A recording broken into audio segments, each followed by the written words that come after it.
जय हिंद एवरीवन, स्वागत है आपका हमारे इस चैनल जिसका नाम है गवर्नमेंट एग्जाम्स फंडा। किसी भी पेपर को देने के लिए आपकी अप्रोच क्लैरिटी बहुत ज़्यादा ज़रूरी होती है। उसी के ऊपर आज से हम चर्चा करेंगे। सबसे पहले आज बात करेंगे वो कैब के ऊपर। देखिए, वो कैब को अटेम्प्ट करने में सबसे ज़्यादा इंपॉर्टेंट रोल होता है कि आपकी अंडरस्टैंडिंग कितनी है। ऐसा कभी नहीं है कि आपको सभी वर्ड्स के मीनिंग आते होंगे, किसी को नहीं आते होते, ठीक है, लेकिन फिर भी आप अटेम्प्ट कर सकते हैं। किस तरह से, उसके बारे में बात करेंगे।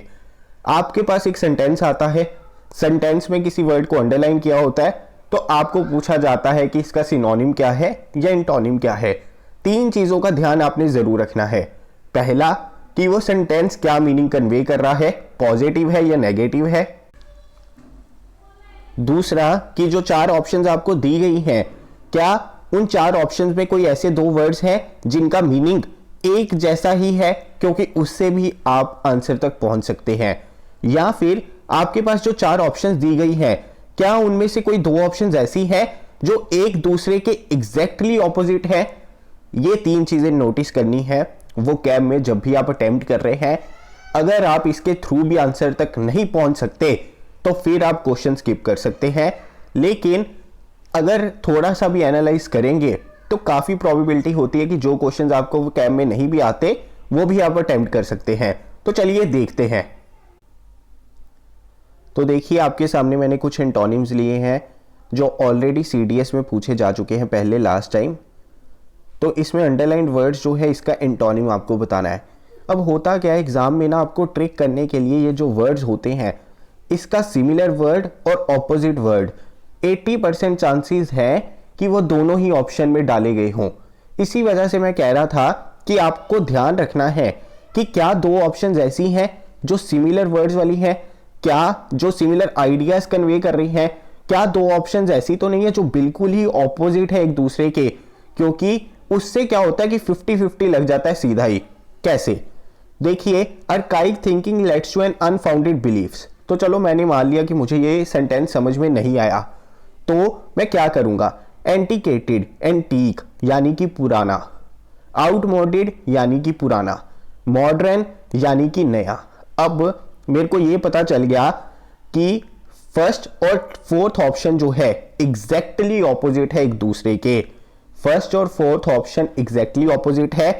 फर्स्ट और सेकंड ऑप्शन जो है आपस में सिमिलर आइडियाज वाली है, क्योंकि दोनों ही कन्वे कर रही है पुराना।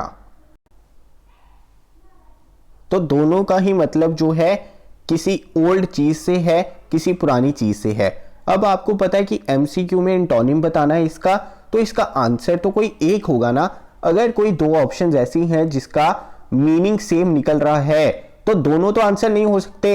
इसका मतलब वो दोनों ही उसके आंसर नहीं है।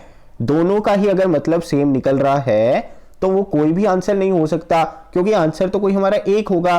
तो दोनों का ही मतलब किसी पुरानी चीज से था, तो ना ही इसका आंसर ए होगा ना ही बी होगा। एक और चीज, जैसे कि मैंने आपको बताया कि ट्रिक करने के लिए सिनोनिम और एंटोनिम ऑप्शंस में से आपको देखने को मिलेंगे।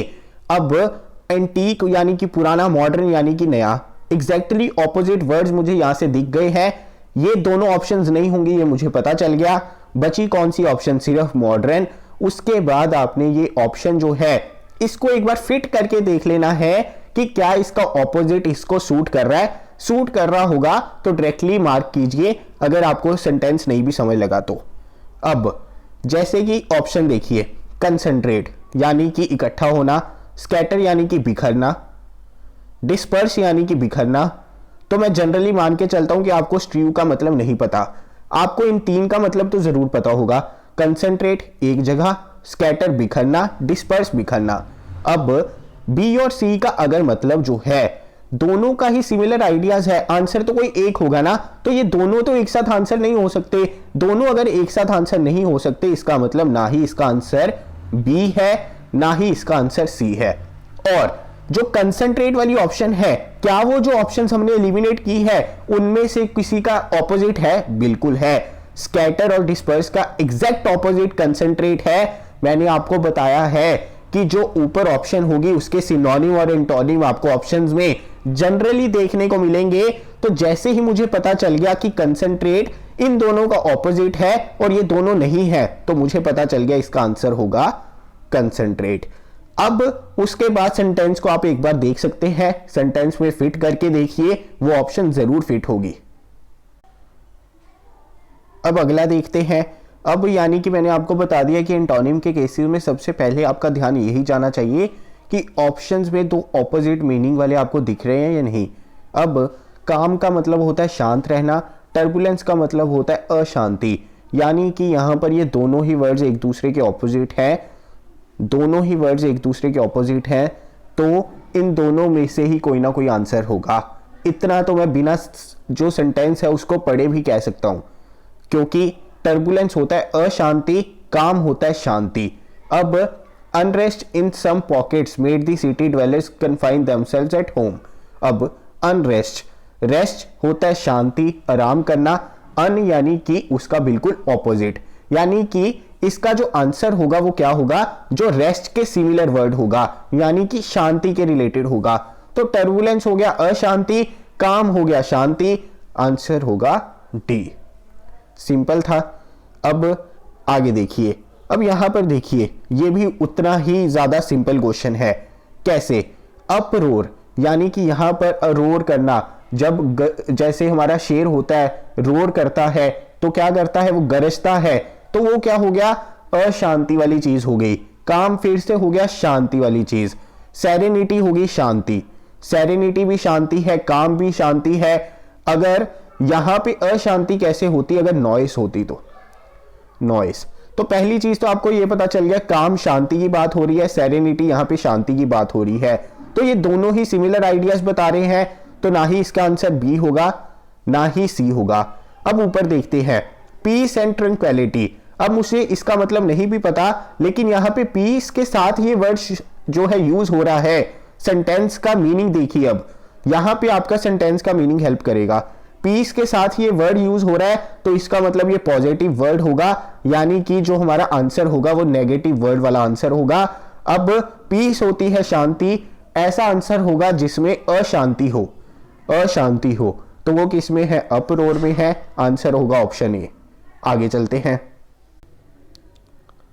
इसको आप दूसरे तरीके से भी देख सकते थे कि यहां पे पॉजिटिव वर्ड का यूज होने जा रहा है, तो काम जो है पॉजिटिव का हमें एंटोनिम बताना था, तो यानी कि आंसर नेगेटिव में होगा।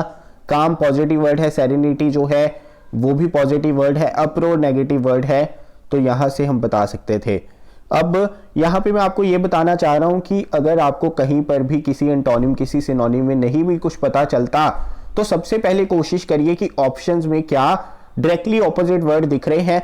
जैसे यहां पे इंक्लूडिंग और एक्सक्लूडिंग दो डायरेक्टली ऑपोजिट वर्ड मुझे दिख गए हैं, यानी कि अब चांसेस हैं कि इन दोनों में से ही कोई आंसर हमारा होगा, ना ही आंसर विदाउट होगा ना ही एक्सेप्टिंग होगा।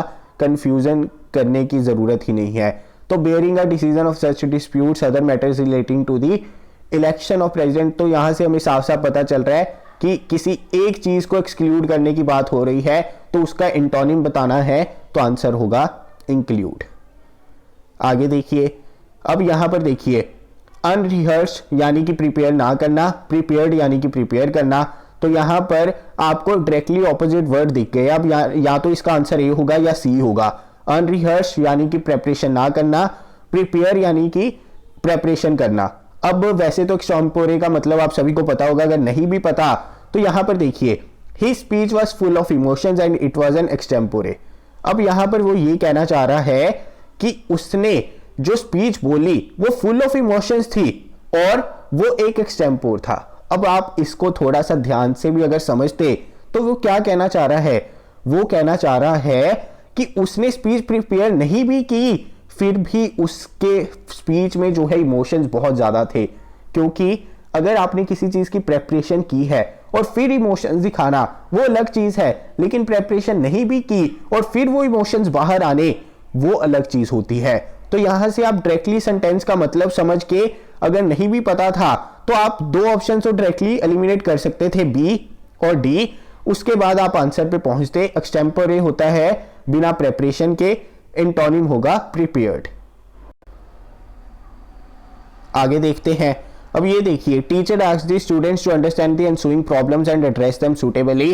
अब यहां पर देखिए, subsequent and consequent similar ideas के वर्ड्स है, यानी कि कॉन्सिक्वेंट यानी कि किसी चीज की कॉन्सिक्वेंसेस, यानी कि कोई चीज बाद में आना। सब्सिक्वेंट उसका भी मतलब होता है फॉलोड आफ्टर, यानी कि ये दोनों ही सिमिलर आइडियाज के वर्ड्स हैं। जैसे ही हमें पता चल गया कि ये दोनों ही सिमिलर आइडियाज के वर्ड्स हैं और आंसर तो हमारा कोई एक ही होगा इनमें से, तो अब इतना हमें पता चल गया कि दोनों ही इसके आंसर नहीं है। अब जो दो ऑप्शंस एलिमिनेट की है, हमें सिर्फ इतना देखना है कि इनके ऑपोजिट वाला कोई वर्ड्स था इसमें। तो जब भी आप इसका ऑपोजिट देखने जाएंगे तो आपको पता चल गया कि ये दोनों ही सिमिलर आइडियाज वाले थे। सिमिलर आइडियाज में जिसमें बाद की बात हो रही है, फॉलोड आफ्टर की बात हो रही है, तो अगर इनका ऑपोजिट ढूंढने जाएंगे तो आपको साफ साफ पता चलेगा कि रेट्रोस्पेक्टिव लगभग इनका ऑपोजिट है। तो आप ऑप्शन ए और बी वैसे ही एलिमिनेट कर देते और सी मार्क करते अगर आपको सही से ये सेंटेंस नहीं भी समझ आता तो। अब all the allegations against the actor were expunged by the committee of inquiry, तो जैसे कि मैंने आपको बताया है कि आपको दोनों ही ऑप्शंस वहां पर दिख जाएंगी, एंटोनिम सिनोनिम, जैसे एक्सेप्टेड और रिजेक्टेड दोनों ही आपको दिख गए हैं। तो 90% चांसेस है कि उन्हीं में से आंसर है। तो कभी भी अगर वो कैब में आप जाते भी है ना, रिस्क भी लेते हैं, अटेम्प्ट भी करते हैं, तो कोई भी ऐसा ऑप्शन मार्क मत करना जो इससे अलग है। अगर रिस्क लेना भी है तो डायरेक्टली मैंने आपको बता दिया 50% एलिमिनेट करके कि ये दोनों आंसर इसके नहीं होंगे। अब इसी तरह से आगे देखिए, अब his relatives dissuaded him from giving up the job. अब यहां पे देखिए, डिस्करेज करना, एडवाइज एंगेज, दोनों ही नेगेटिव वर्ड है। डिस नेगेटिव वर्ड है, यानी कि यहां से पता चल गया अब नेगेटिव वर्ड था, इसका एंटोनिम बताना था तो कोई पॉजिटिव वर्ड होगा, तो इसका पॉजिटिव वर्ड एक ही है, परसुएडेड। यानी कि अगर आप एंटोनिम और सिनोनिम ढूंढ लेते ऑप्शन में, या वर्ड पॉजिटिव है या नेगेटिव है ये समझ लेते हैं, या फिर सेंटेंस का मीनिंग समझ लेते हैं, तो आप आंसर तक पहुंच जाएंगे। इसी तरह से यहां पर देखिए, ओपोनेंट्स यानी कि विरोधी, क्लोज फ्रेंड जो आपके साथ रहते हैं, कुलीग जो आपके साथ काम करते हैं, तो ये दोनों ही क्या हो गए, आपके साथ साथ रहने वाले। ओपोनेंट्स इसका विरोधी हो गया। आंसर आपको पता चल गया सी और डी नहीं होगा, क्योंकि ये लगभग सिमिलर आइडियाज वाले हैं। यहां पे देखिए, आपको ये भी पता चल गया ओपोनेंट्स जो है इसके ऑपोजिट यूज किया गया है, और यहां पे कॉन्फिडेंट वर्ड यूज किया गया है जिसका ऑपोजिट बताना है। सेंटेंस को भी पढ़ेंगे तो यही मीनिंग दिख रहा है, he is one of the confidence of the leader, यानी कि उसका कोई विश्वास पात्र है, यानी कि इसका ऑपोजिट बताना होगा, तो ओपोनेंट्स।